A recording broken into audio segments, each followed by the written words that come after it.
ഇനി ഇന്നത്തെ അറിയിപ്പുകൾ.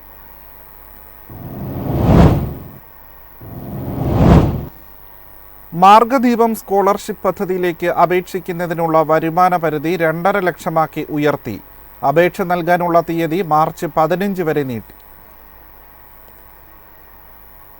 സർക്കാർ എയ്ഡഡ് സ്കൂളുകളിലെ 1 മുതൽ 8 വരെ ക്ലാസുകളിലെ വിദ്യാർത്ഥികൾക്കുള്ള പ്രീ മെട്രിക് സ്കോളർഷിപ്പ് പദ്ധതിയാണ് മാർഗദീപം. നിലവിൽ 1 ലക്ഷം രൂപയായിരുന്ന വരുമാന പരിധിയാണ് 2.5 ലക്ഷമാക്കി ഉയർത്തിയത്. മാർഗദീപം സ്കോളർഷിപ്പ് 30% പെൺകുട്ടികൾക്കായി സംവരണം ചെയ്തിട്ടുണ്ട്. പെൺകുട്ടികളുടെ അഭാവത്തിൽ ആൺകുട്ടികളെ പരിഗണിക്കുന്നതാണ്. മാർഗദീപം വെബ് പോർട്ടലിലൂടെ അപേക്ഷിക്കാം. അർഹരായ മുഴുവൻ വിദ്യാർത്ഥികൾക്കും സ്കോളർഷിപ്പ് നൽകുമെന്ന് ന്യൂനപക്ഷ ക്ഷേമ മന്ത്രി വി അബ്ദുറഹിമാൻ പറഞ്ഞു. മാർഗദീപത്തിനായി 20 കോടി രൂപ സംസ്ഥാന സർക്കാർ വകയിരുത്തിയിട്ടുണ്ട്. ന്യൂനപക്ഷ വിദ്യാർത്ഥികൾക്കുള്ള പ്രീ മെട്രിക് സ്കോളർഷിപ്പ് നൽകുന്നതിൽ നിന്ന് കേന്ദ്ര സർക്കാർ പിന്മാറിയ സാഹചര്യത്തിലാണ് സംസ്ഥാന സർക്കാർ പുതിയ പദ്ധതി നടപ്പിലാക്കിയത്. ന്യൂനപക്ഷങ്ങൾക്ക് അനുവദിച്ചു വരുന്ന ഒരു സഹായവും നിർത്തലാക്കില്ലെന്ന് മന്ത്രി പറഞ്ഞു. News desk MyFin TV.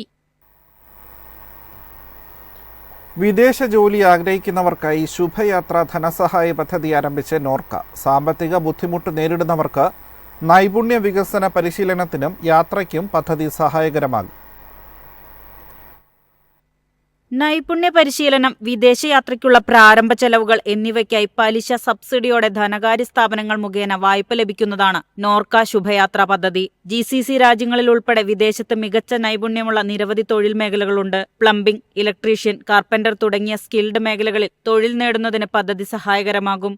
ഇത്തരം സാധ്യതകൾ പ്രയോജനപ്പെടുത്തുന്നതിനായുള്ള നൈപുണ്യ വികസന പരിശീലനത്തിനും പദ്ധതി സഹായകരമാകുമെന്ന് Norka Roots resident vice chairman P. Sreeramakrishnan പറഞ്ഞു. പ്രവാസി നൈപുണ്യ വികസന സഹായ പദ്ധതി, വിദേശ തൊഴിലിനായുള്ള യാത്രാ സഹായ പദ്ധതി എന്നീ ഉപപദ്ധതികൾ ചേർന്നതാണ് നോർക്ക ശുഭയാത്രാ പദ്ധതി.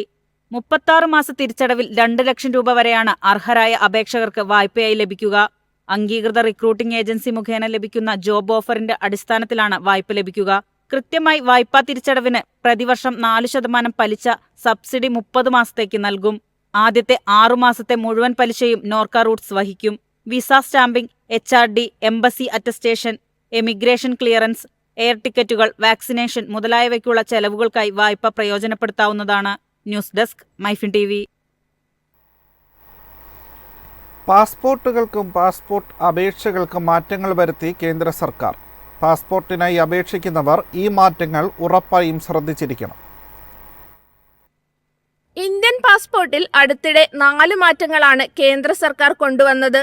വ്യത്യസ്ത ഉപയോഗങ്ങൾക്കായി വ്യത്യസ്ത നിറങ്ങളിലുള്ള പാസ്പോർട്ടുകൾ നൽകുന്ന പുതിയ കളർ കോഡ് സിസ്റ്റം നടപ്പിലാക്കി. സർക്കാർ ഉദ്യോഗസ്ഥർക്ക് വെള്ളയും, നയതന്ത്രജ്ഞർക്ക് ചുവപ്പും, സാധാരണക്കാർക്ക് നീലയുമാണ് പാസ്പോർട്ടിന്റെ നിറങ്ങൾ. ഉടമയുടെ സുരക്ഷയും സ്വകാര്യതയും സംരക്ഷിക്കുന്നതിനായി ഉടമയുടെ താമസവിലാസം ഇനി പാസ്പോർട്ടിൽ അച്ചടിക്കില്ലെന്നതാണ് മറ്റൊരു മാറ്റം. സുരക്ഷയുടെ ഭാഗമായി ഉടമയുടെ മേൽവിലാസം ബാർകോഡിലാകും ഉൾപ്പെടുത്തുക. പ്രസക്തമായ വിവരങ്ങൾ അറിയാൻ ഇമിഗ്രേഷൻ ഉദ്യോഗസ്ഥർക്ക് ഇത് സ്കാൻ ചെയ്യാം. മാത്രമല്ല, പാസ്പോർട്ടിൽ മാതാപിതാക്കളുടെ പേരുകൾ ഇനി നിർബന്ധമായിരിക്കില്ല.